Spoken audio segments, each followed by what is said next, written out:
Hola, hola. Thank you so much for being here on today's show. I have Raylene Hernandez and Alejandra Magaña Gamero, who are the two women behind Latinas Talk Dinero. And I want to first start with Raylene. Raylene, tell me a little bit about yourself and how you guys started this whole Latinas Talk Dinero. Awesome. Yes. So I'm Raylene. I am born and raised in the South Bay of California, South Bay of the Bay Area. East San Jose in particular is my home. And I feel like for me, beginning Latinas Talk Dinero with Ale and like I think and finding this path was really like a journey of trying to figure it out for ourselves. I think being the first in my family to access education at like a higher education, I think opened up like a different type of conversation about wealth. I remember my first job making like, I think it was like $40,000 a year and realizing I was like, oh my God, I'm rich. Like I'm making more than like my whole household combined. But it also brought so much guilt and responsibility. Cause I think for me, and I'm sure we'll talk about this in some way or fashion, um, I'm my retirement plan, my parents' retirement plan, and my grandparents' retirement plan, right? And I think it dawned on me that like, oh, this isn't just like a access to education type thing. This is an access to the ability to build wealth, and that's the responsibility that I hold. And so I think this page was like, okay, like how do I figure this out? And I think in very Latina fashion, like why do it alone? And so I then get to do it with my best friend. This is Yeah. great. Okay, Alejandra, your turn. Tell us a little bit about yourself and what inspired you to go in with Raylene on this joint venture. Yeah, thank you for having us, Mayra. So I'm Alejandra. I go by Ale. I'm born and raised in Southern California. So folks may be wondering how Raylene and I met. But we met as college students at Santa Clara University. Again, I was born and raised in Santa Monica, California, but I'm a proud daughter of Mexican immigrants. And to your question about how all this came together, it was really serendipitously, like, we didn't come together and say, like, "Hey, let's start a business and, like, make money from it." If we do make money, beautiful, right? But I say serendipitously because it was really we came together and said, like, "Hey, let's just share what we're learning."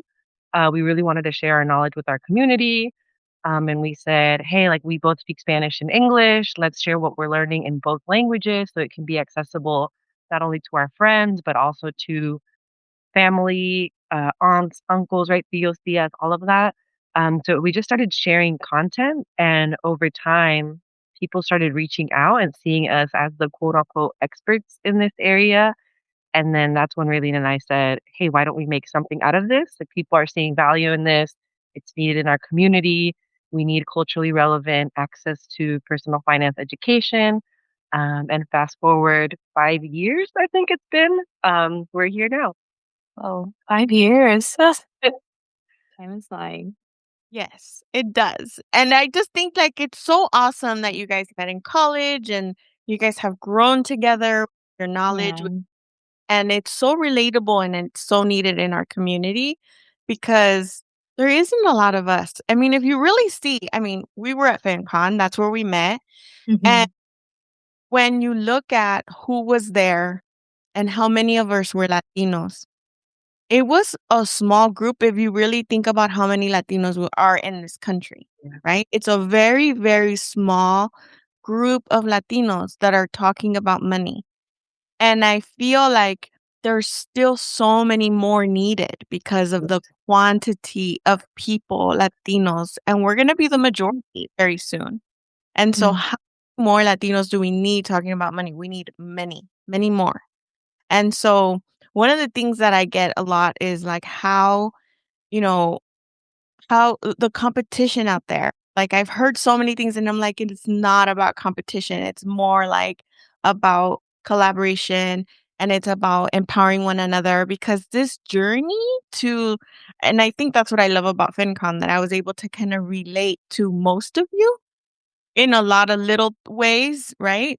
But primarily in the whole finance, talking finance, everybody has their own way of seeing and Mhm.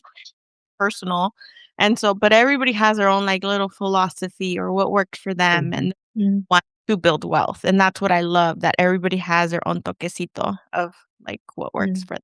And I wanted to first talk about like how we met. And so in FinCon, I remember like we had a WhatsApp group with most of us in there. And then I saw a picture of you guys that you guys posted that you guys were in that first session. And I was like, mm. okay, I know what they look like. So if I come across, I'll say hi. And I did. We were in one of the, um, what do you call it when The it round was table. where the sponsors were? Yeah, the expo. Oh, The X. So we were in, Mhm. and I was like, that's them. I saw them. That's the girls that were in the group chat. So I know they're the Latinas. So I went up to you guys, and when you guys said you guys were Latinas from Latinas Talk Dinero, I quickly assumed like, oh, you guys have a podcast? So one of the things that was interesting is that when we started talking about that, as other Latinos were kind of approaching you guys, it was like a very similar question. It's always the question. yeah, we get that all the time. Yeah, we really do. So I it's know, Blue, you guys need to start a podcast right? because People are manifesting for us. yes. All right.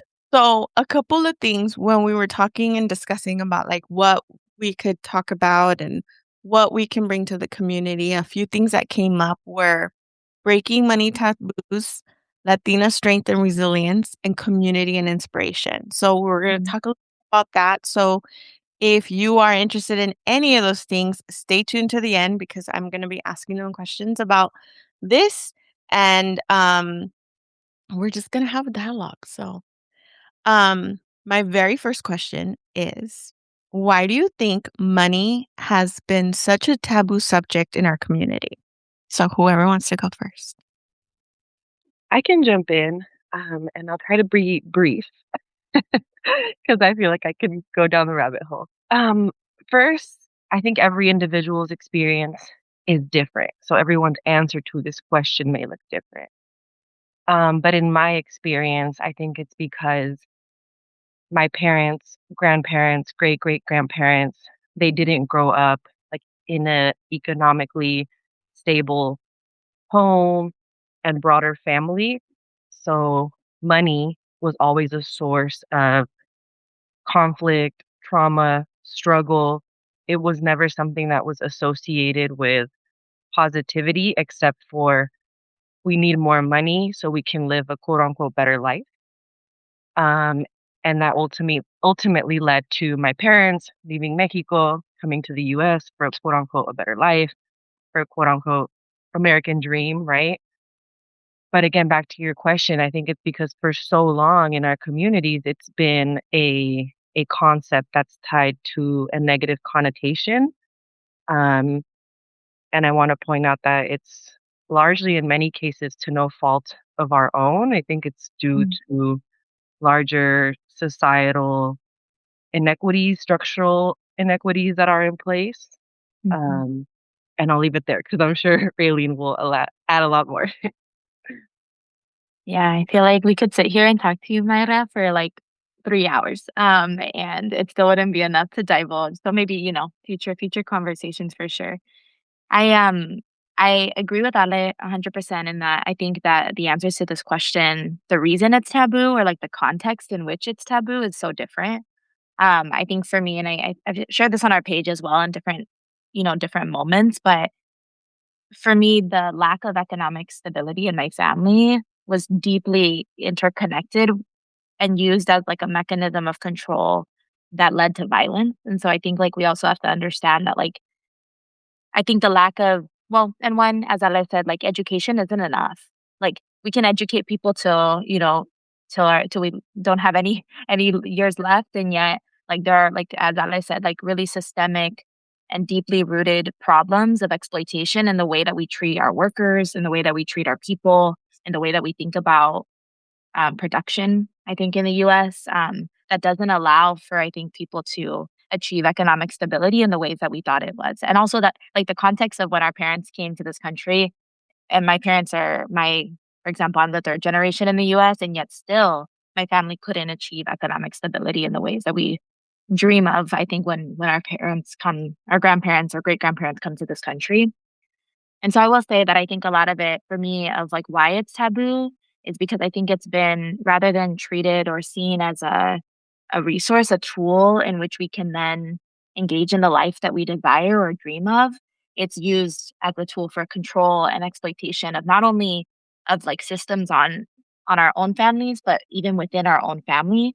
And I think when it comes to like intimate partner violence and like those kinds of things and relationship struggles, like I also think that actually no, we know like research. There's lots of research around how that's deeply intertwined with a lack of economic stability. And so, in my outside of Latinas Talk Dinero, I do a lot of work around like essentially supporting and building like economic and like worker power within the organization and that I'm a part of. But I think they're both connected. And so I think money taboos are really like rooted in people's not lack of understanding, but also lack of another option of how to see money, how to treat money, how to use it as a tool, because it's been used as a tool against us. And so it's easier to be like, money's not for me, rather than like dig deeper and like undo some of those learnings.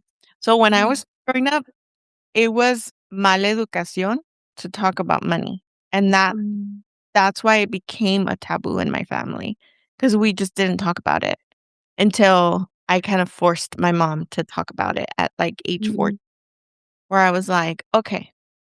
So in my family, it was hard because my mom had money. My mom had a decent job. She was a nanny for a really rich family.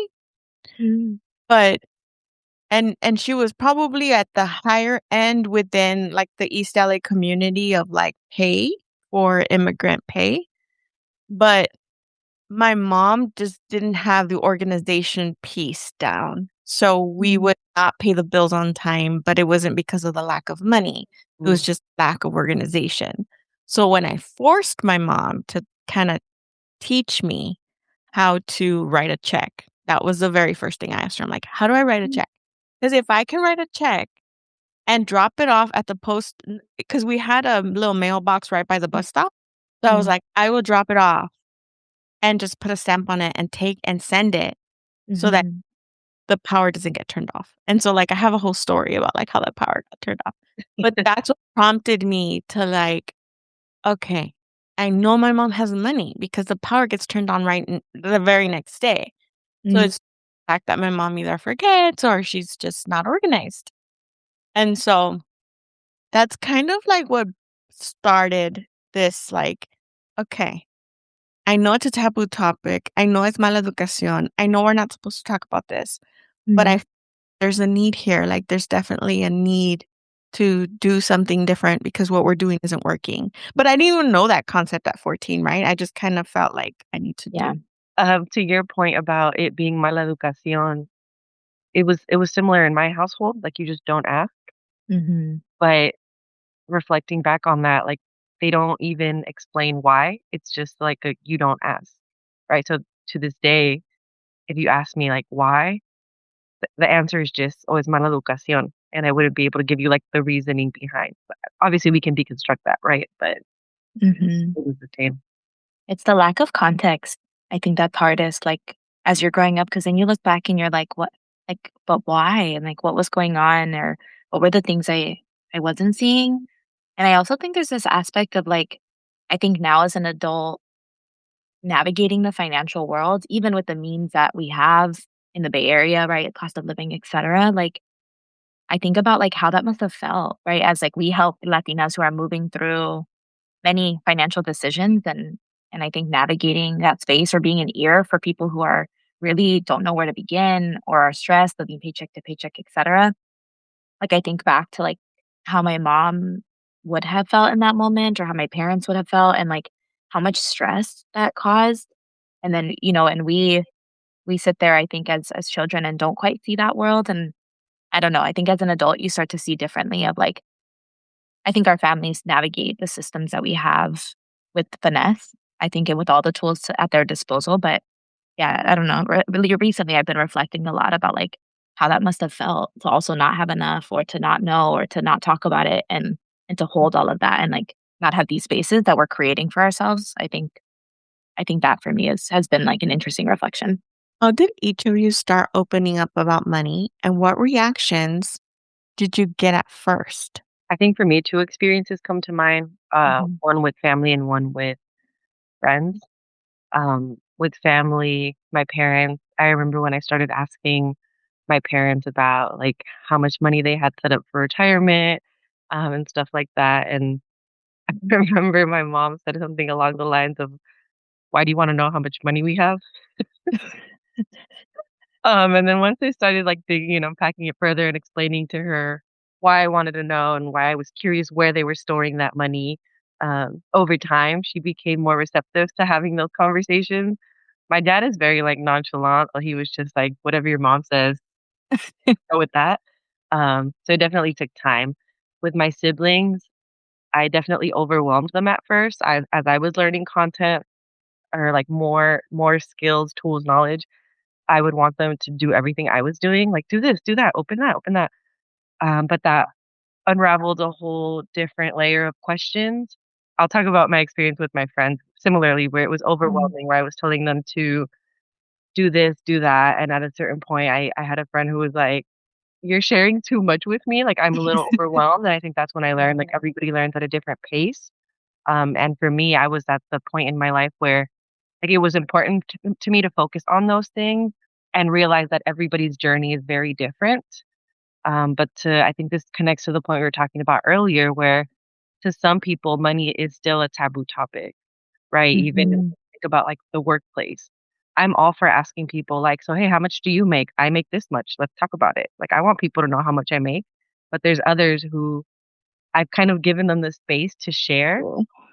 and they don't share. And I'm like, that's fine. Like if you're not comfortable sharing, I'm not gonna pry it out of you. Right. But it's still very much a taboo topic. Mhm.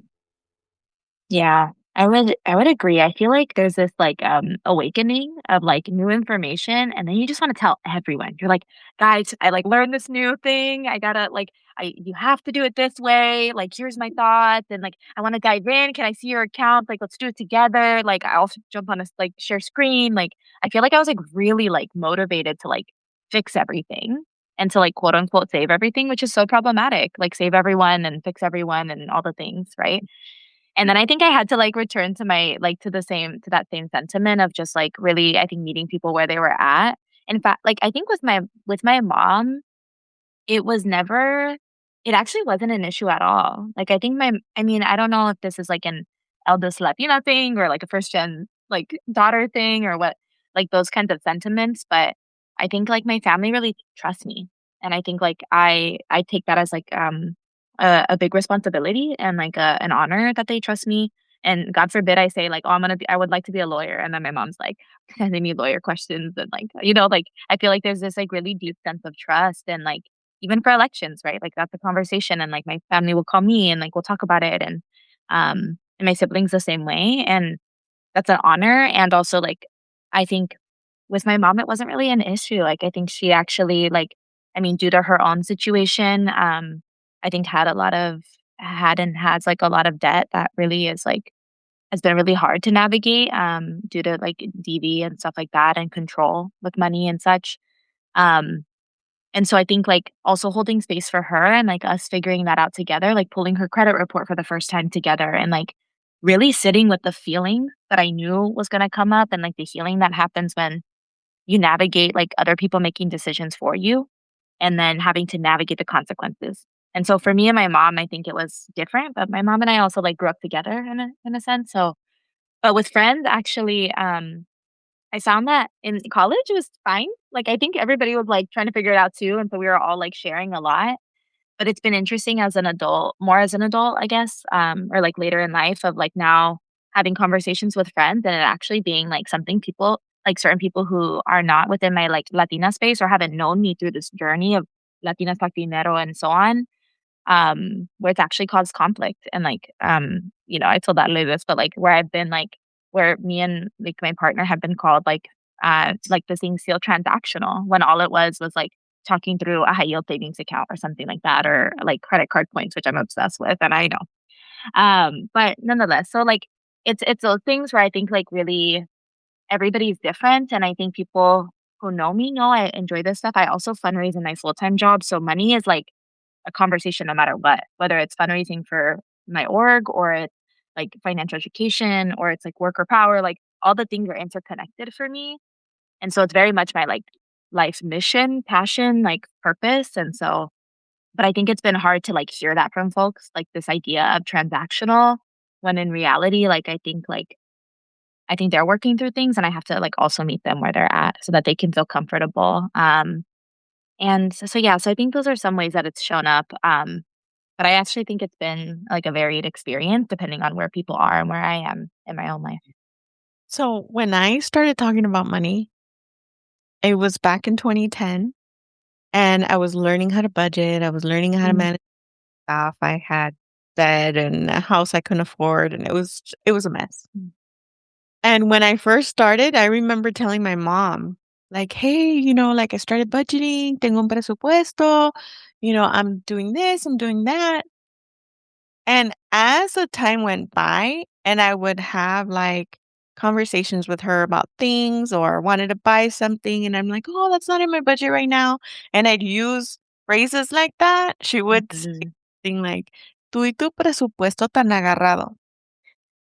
And I'd be like, "Oh my god, like, she doesn't see it the way I see it." Like, that's when I knew that I realized that some people see budgeting and presupuestos as a negative thing, like a negative that have a negative connotation behind it. It feels Mhm. restrictive, it feels hard, it feels like, "Why would you do that?" mm, And that was my mom's perspective of, like, and you have to remember my mom was super disorganized. So, like, I thought that this was gonna try to maybe motivate her to get her act together, and it really didn't. It was actually it pushed her away, like, "Oh, esto no entiende." mm, And it's like, that's not the case, or Mhm. that's all things, but at the same time, I'm glad that that didn't stop me Mhm. because very much a people pleaser then, like, a lot more than I am now. I mean, I still struggle with it, but it's very like, I'm so glad that that did not stop me. My dad, on the other hand, my dad has very high scarcity mindset. Mm. Where mm, everything, like, siempre algo va a pasar, like, you have to save for a rainy day, like, you cannot just, like, enjoy. Like, mm, he had trouble enjoying things. So for him, it was more of like, "Qué bueno, mija, that you're gonna get out of debt." Like, "Qué bueno, mija, que se están organizando." Like, it was always in a positive, but it was with this scarcity behind it of like, "Tienes que gastar." And so then in 2024, we did a trip every single month, which we planned for, and it was a big deal for us because we were hardly traveled. So for us, we wanted to travel once a month, and so for him, he was like, "¿Van a estar bien? ¿Cómo le hacen?" And it was, like, very so, like, it was a very different response from each of my parents, mhm, and that's what I kinda wanted to, like, share, like, everybody has the different, like, responses, but it's if you like talking about money, shouldn't be scared to talk about it, and some people are gonna be okay with it, and some people are Mhm. gonna not be okay with it and are just gonna bring maybe their own fears, and it's mhm. love. And that's, like, how I kinda perceive it now after almost 15 years of kinda Yeah. self-organized. Yeah, and I mean, I think the experiences we all just shared speak to the point we touched on in the beginning, which is that personal finance is not like a one size fits all. There's Mm-mm. not a single solution that there's not a magic pill that if you give to someone and say, "Swallow this magic pill, all your personal finance problems will be solved," right? Every experience is so different.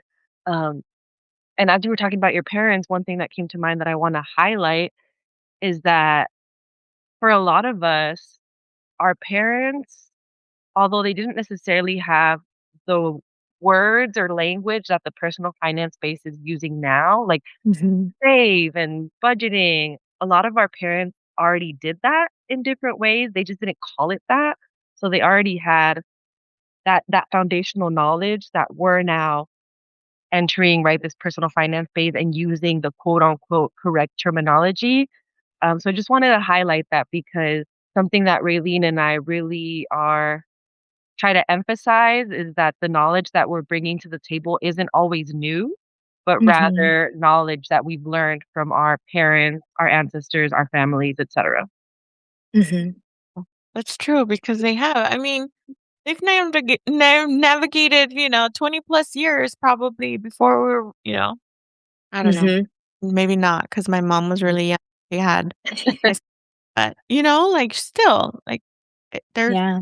young adults having to navigate, life then. I'm sure it was hard too, and they had to figure it out, and they did. Mhm. I mean, who budgets better than like a single mom or a family who's like navigating one paycheck? Like, I think we also like get it to the point about what Ale said earlier. I think one of the rhetorics that was really like pet peeves and like really friction, like a lot of friction for us, I think within the personal finance, like education space, was this idea that people like should be shamed for their financial situation, that people should be put down as like it's their fault for not knowing enough, their fault for not budgeting well enough and X, Y, and Z. And I find that, like, those who have the least means are often the best budgeters because they know exactly how much milk costs, exactly how much bread costs because their life is penny to penny. And I so the rhetoric or the narrative around, like, that people it's their fault, like, it is just so, like, it's just not nuanced enough and it's not contextualized enough, and it creates this dynamic where people see folks who are living in poverty as, like, less than, when the people who have wealth also have had many of them, if you look into their histories, have had generations of folks figuring that out. And so I think for us, it's, like, really, really important to, like, honor and, like, stay rooted in, like, the context of how people move through this world and, like, not shame them for that because, like, there's already enough of that in the world to then add to that. And also, like, positive reinforcement and, like, supporting people and loving people and caring for people is just gonna go a lot further, and build a lot bigger than I think shaming people into budgeting, and existing in this restrictive space that ultimately isn't sustainable. That's true. Can you share a moment when resilience or community support really carried you through financially? I can start, Ale, if that's okay. Um Yeah, I think it's so interesting this experience that I'll share. I actually have only shared I think once maybe on a panel I did in person with some young like Latinas in the Bay. But it was interesting because it came up in this panel and I was like, "Oh, I guess I never shared it." And you know how sometimes you go through experiences and they're like too traumatic or like too like hard to think about or talk about or shameful until like years later when you're like, "All right, like that actually was a moment of community and rather than a moment of like scarcity and fear and such." But the moment that comes to mind for me, and Ale knows this, because I think she was like in the mix. But I was graduating undergrad, and it was that weird moment where you're like, your summer job ends, like going to a new lease, and mind you, I had been a resident assistant, like an RA, for my college years, and so that was the way that I paid for. And I didn't have financial support from my family, so that was the way that I paid for like food and housing for myself. That was like those things were connected. So when I graduated undergrad, that was the first time I had to even think about, that I couldn't just, like, work my way into housing, if that makes sense, and had to think about what that would mean, and rent is expensive in the Bay Area, and as a student who was going from, like, minimum wage working on campus to, like, then getting my first job, there was, like, that middle point where I didn't quite have enough to meet both needs, and I remember that my check was gonna be coming, like, I was good for it, like, I knew the check was coming, but it was, like, that delay because you know how when you start a job, they don't pay you for, like, right away, etcetera, which may not matter if, like, you have savings, but I didn't, and so, I remember reaching out to, like, I think it was, like, 10 or 14 people, I don't know, it was, like, some wild amount of my friends, and I literally told everybody, like, "I need this much to make rent. I here's like all of the things, like here's my plan to pay it back." Like I was very like I think methodical about it. Um and like I think like 7 or 10 people showed up for me. Some people gave me $50, some people gave me $300. Like it was like and I don't even know. I told them in the moment, but like I don't even know if those folks like know that like they were a difference in like me being housed or not. Like that's how serious those moments are. And it took a lot of courage for me to even ask, but I also think to have them show up and and some people couldn't. And that's okay. That was okay. And like we're still friends to this day. Like that wasn't an issue. But to have people be honest with me about what they could or couldn't give me, and then to allow me the time to pay it back. Like I had my little spreadsheet, I made my way through. Like that for me, those moments meant everything. And so I would just say that like that community support was like a behind closed doors kind of support. But I think that's the type of change that can happen or like resilience that can happen when we talk about money. Because if I hadn't felt comfortable enough to say anything and I suffered in silence and lost housing, and then what, right? So like I think these conversations or talking about money allows us to ask for help when we need it. And I think for me, Mhm. I'm so grateful for that moment. I'm so grateful I have the friends that I do. Um, and from that moment on, that was like rock bottom for me. I was like, I will never have to be in that position again. And so, like, I think that for me, even as much that was a community moment for me and also a moment of like, I don't know, reflection, of like, I never want to be in that position again. So yeah, so I think that that was a moment that came up. It's interesting that you shared that because what came up for me was also college. Um, for context, I started working at 14. Um, Cash job, obviously. So aside from, like, my parents paying for, like, our rent, food, any, like, extra activities or clothes, I was paying for myself since I was 14. So when I went to college, thankfully, I was able to get a full ride, so my parents didn't have to pay anything when it came to tuition. So when it came to extracurriculars, I was still paying for my own stuff. And there was often times where I had, like, $2 in my bank account, and my parents would reach out and ask, like, "Hija, ¿cómo estás? ¿Necesitas algo? ¿Necesitas dinero?" And even if I had $2, $1, I always acted like everything was fine, like, "Oh, no, no, I'm fine, like, I have enough money," because it had already been what, like, 4 or 5 years that I never asked them for money. Mm, And to Raylene's point, like, as college students, we were working, what, 15, 20 hours a week, making minimum wage, barely had enough to survive.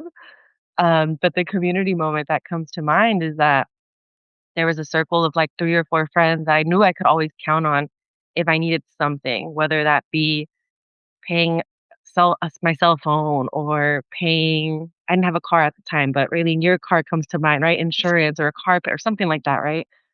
There was always those friends that I can count on, even for aside from, like, the personal necessities, even if it was like, "Hey, let's go to McDonald's," and I was like, "Hey, I only have $2. I can't even afford a McChicken." It was like, "No worries, come through, like, I'll pay for your meal." Um, and to Lean's point, looking back on that, I'm like, "Damn, we were really broke." We were super mhm. broke, and I don't look at that with shame. I'm like, Yeah. al contrario, I look at that as, like, that has really shaped me and continues to remind me how important community is, and so Mhm. to this day, there's still a close circle of people and friends, and thankfully, I'm in a situation where I don't need to reach out for money anymore. I'm grateful that I am, but there is folks that I do know that are still in that situation, and so I'm reminded of moments where people helped me, and I continue to help others in whatever way I can, whether it be financially or in other ways.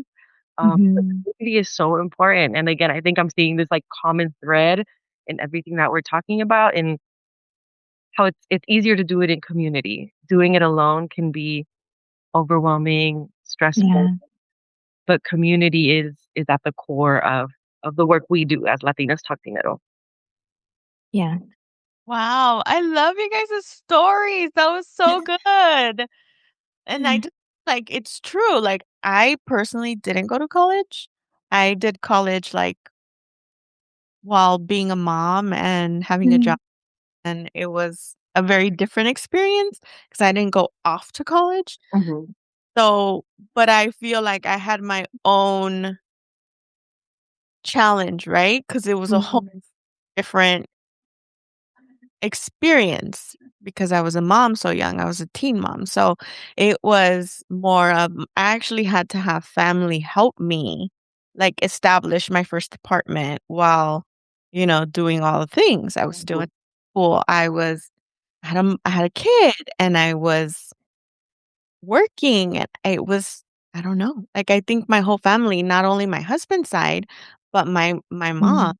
they each bought me like an appliance. Oh, Um, like it was just yeah, it was just I would say family came around and really supported us to kind of get established at first when we first got together.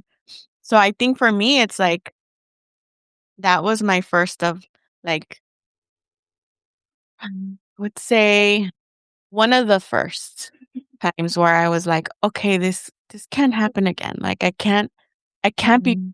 out to my mom and my suegra to help me with XYZ, like, I need to figure this out. Mm. Yeah. But they did come around at the beginning. They were the ones that were supporting the thing and, really put us in a good place to get going and take off. Um, so why is building a network, since we were talking about networks, and having open conversations with other Latinas so powerful to help break these cycles. Building a network is important because every individual has such a different set of skills, knowledge, approach, philosophy, and potentially skills that uno mismo doesn't have. So being able to offer not only your skills and knowledge as a resource to others, and on the other hand, being able to ask for support when there's something that you don't know or just need support with is very important. And even if you do know the answer to things, having a network of whether it be friends to talk to or mentors, those are the people that you lean on in moments where you may be struggling, or on the other hand, in moments where you want to celebrate an accomplishment. Um, and I'll leave it at that. Yeah, I would agree, and, I think there's, like, this sense of I don't know, I also think there's, like, so much power in, like, collective wisdom and, like, being able to source that, so I think speaking to what Ale said, I agree 100%. I also think there's this, like, sense of accountability. Mhm, Like, when you get to tell your friends and you get to open up that door, then you get to ask and say, "Hey, I wanna check in, like, how is, like, your retirement savings going?" Or, like, Ale and I get to have conversation. I mean, the same Ale and Raylene that were, like, at McDonald's checking our bank account to see if we could afford food, period, is also the same, like, Ale and Raylene that get to talk now and say, like, "Wait, what's your vision for how long it's gonna take you to buy a house?" Or, like, me and my fiance just crunched the numbers and this is what it looks like for us and like getting to celebrate those moments like those are the same people and I think that sense of trust and accountability deepens our relationship together. It mhm, also helps us support each other in like actually achieving our goals. So for example, I have no problem telling my friends that like hey like we're saving for the wedding or this is a big expense and so I actually can't go but if we come up with maybe like can we brainstorm some other creative like more like cost effective ways to hang out. Like, do you all want to come over and I can make dinner for us maybe instead of going out to eat? Like, we're able to have a level of like conversation and context that I think just wouldn't be possible if I was by myself and I just wouldn't go. It's like rather than just saying like, "Oh, I can't go. I'm busy," and lying. I can be honest because that network has already been built. Open conversations have been built. And then we get to like have a different kind of relationship. And I think that can be really powerful to like staying accountable and meeting your goals. And it's a lot easier to like fail at those goals if like you're not telling them to anybody. But I'm also one who needs accountability. Like I have to say it out loud for it to like feel real. It's so true. And I think to touch on some of the things that you said, I feel like because you guys have shared values, and I talk about that Mm, quite a bit here too, where I feel like when you have people around you that have the same values that you can easily talk to about topics that sometimes you can't just with a random person or even sometimes family. yeah. Uh, that you can share exactly where you're at and that you feel comfortable sharing even some things that like are very confidential for some people, but you're mhm, Yes. comfortable to do it with, each other and to be able to be super honest and be like, "Hey, I'm saving for the wedding and this is what we can do instead." And you guys have those shared values where Ale will value like you value knowing that and mhm. don't shame her for it. And that's what makes it so special because when you have shared values, it just makes your network so much easier and Mhm. you just feel more comfortable. Oh, Mhm. yeah. And you're 100%. stronger because of it. Sure. And so one thing I would love to tell everybody about is, try to find those people that share the same values as you and Mhm. networks because they will come through for you on the hard times. They will come through for you when you're looking for a job. That's actually the best Mhm. to go find, your next job is through your network is who is, out there working in the areas that you are that have the same values that are happy at their job. And that's hard to find. Yeah. And so, like those are the networks that I feel like have been really helpful for me because I feel like almost all of my jobs have come from my network. Yeah, same, actually. Nice. Yeah. Good. Okay. So, what is your vision for Latinas Talk Dinero? We envisioned a lot of things. We wanna write a book. Yeah. We wanna change the world. Big dreamers, Um, literally. but, on a more real note, well, writing a book is real too, right? But that's more long term.